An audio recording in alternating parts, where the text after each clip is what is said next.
Assalamualaikum warahmatullahi wabarakatuh. Hari ini saya akan mempresentasikan tentang perencanaan bisnis toko online.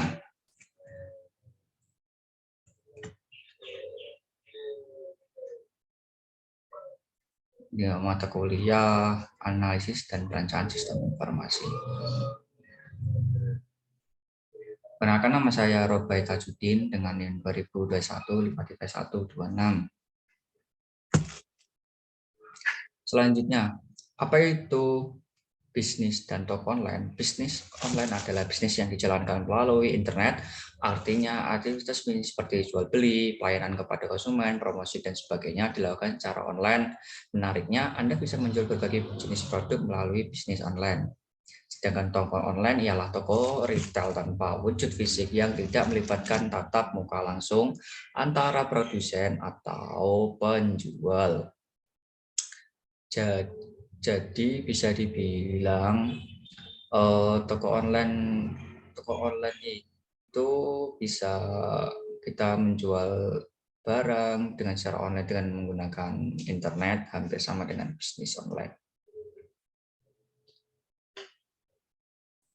Permasalahan yang dihadapi kepada bisnis online atau toko online ini. Pertama, ada masalah talenta digital menjadi masalah kepada seorang yang mencari bisnis online, di mana cukup dibutuhkan bakat yang mampu dalam beradaptasi dengan teknologi digital dan memahami tentang perkembangan dalam hal teknologi dan kebutuhan industri dalam sistem informasi, di mana terus mengalami perubahan yang cukup cepat setiap harinya. Jadi untuk permasalahan hari ini kita bisa melakukan solusi dengan di mana masalah talenta digital ini bisa dengan cara mengadakan pelatihan untuk mendukung transformasi dan perubahan digital yang didesain untuk menyiapkan sebagai macam inovasi terbaru dalam mengatur teknologi dan sistem informasi yang semakin terbaru atau terupdate dari berbagai macam bidang. Kita juga bisa mencari inovasi di internet dengan melihat-lihat inovasi dari orang yang sudah membuat bisnis toko online. Kedua, ada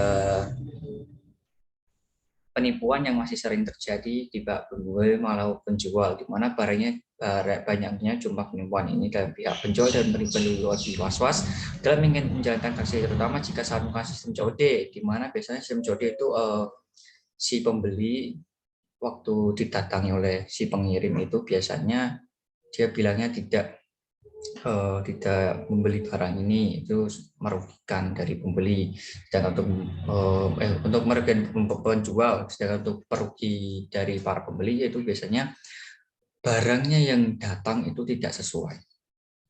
Jadinya untuk mengatasi ini kita bisa menggunakan sistem COD yang jangkauannya lebih sekitar kita saja, jadi tidak antar kota. Jadi jika masih kurang pembeli, bisa menanyakan apakah punya toko di sebuah aplikasi tertentu supaya kayak bisa lebih aman dalam transaksi. Selanjutnya, traffic yang sedikit dalam halaman mempengaruhi pengunjung dalam web atau toko online. Hal ini juga menjadi masalah yang serius di mana jumlah view dalam web atau toko online ini berpengaruh dalam hasil penjualan. Nah, di mana ini traffic yang dimaksud adalah jumlah total pengunjung yang datang di internet dari berbagai daerah yang masuk dalam toko. Biasanya total jumlah pengunjung per hari atau per bulan. Cara agar menekan traffic biasanya kita bisa memasang iklan dan adakan promo yang menarik bagi pengunjung. Lalu kalian bisa memanfaatkan media sosial, gambar yang jelas dan deskripsi yang mudah dimengerti bagi pengunjung juga bisa mengurangi traffic masuk. Yang terakhir ada daya tarik atau pikat dalam penjualan dari segi kualitas dan segi kuantitas barang online menjadi poin utama berjalannya barang online, di mana daya tarik penjualan juga sangat mempengaruhi para pembeli dengan menampilkan foto barang yang menarik perhatian mata. Bisa juga kita menarik perhatian dengan pengunjung dengan keyword yang tertata supaya bisa lebih mudah dalam pencarian. Karena target marketing bukan hanya anak muda atau remaja, kadang orang tua juga sudah membuka all shop, terus kejelasan gambar dan keterangan yang dapat membantu kita. Selanjutnya ada FOD. Di sini pertama pembeli mengunjungi website, lalu biasanya melihat produk, katalog produk, lalu dia membeli produk, langsung akan data informasi pembelian, lalu dilanjutkan ke admin, informasi pembelian, menerima order pembelian, laporan tagihan pembayaran. Selanjutnya dilanjutkan oleh pembeli atau laporan tagihan pemberian, selalu melakukan pembayaran. Pembayaran di bukti transfer pada penjual, lalu melakukan verifikasi pembayaran. Jika tidak, maka barang tidak dikirim. Akan melakukan pengulangan pembayaran. Jika iya, maka barang akan dikirim. Lalu informasi pengiriman pembayaran. Selanjutnya ada konteks diagram di mana ada pembeli dan penjual. Data dan barang dan konfirmasi barang akan dari pembeli dari sistem. Sistem menyerahkan data barang dan transfer serta laporan konfirmasi pada penjual.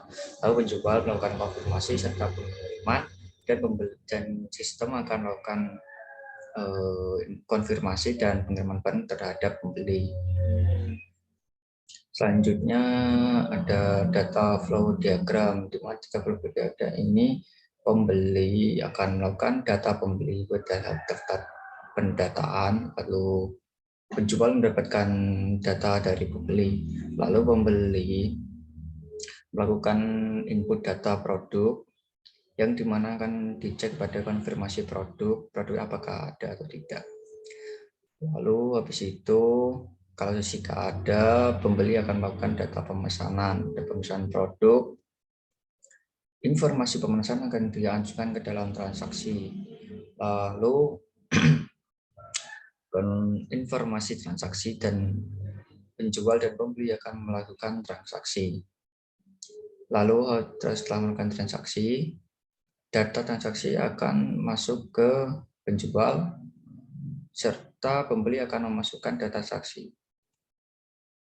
Selanjutnya pada HIPO ada 4, yaitu ada dituturkan menjadi input produk, ada pendataan, pesanan produk, serta transaksi. Input dan output. Nah, untuk input ini saya akan seperti memberi contoh. Seperti web tampilan input ini ada 1, 2, 3, 4 ini. Seandainya ini adalah barang-barang yang muncul di pada 1, 2, sampai 8 ini adalah macam-macam barang. Nah, nanti pembeli akan menginput produknya jika mereka tertarik. Nah, setelah itu outputnya akan berupa hasil, ada list apa barang yang dibeli, ada metode pembayaran. Nah, jika pembeli itu jadi untuk melakukan pembelian terhadap produk, maka akan untuk mengeklik tombol confirm untuk terjadinya pembayaran, untuk melakukannya pembayaran. Sekian dari saya, kurang lebihnya mohon maaf. Assalamualaikum warahmatullahi wabarakatuh.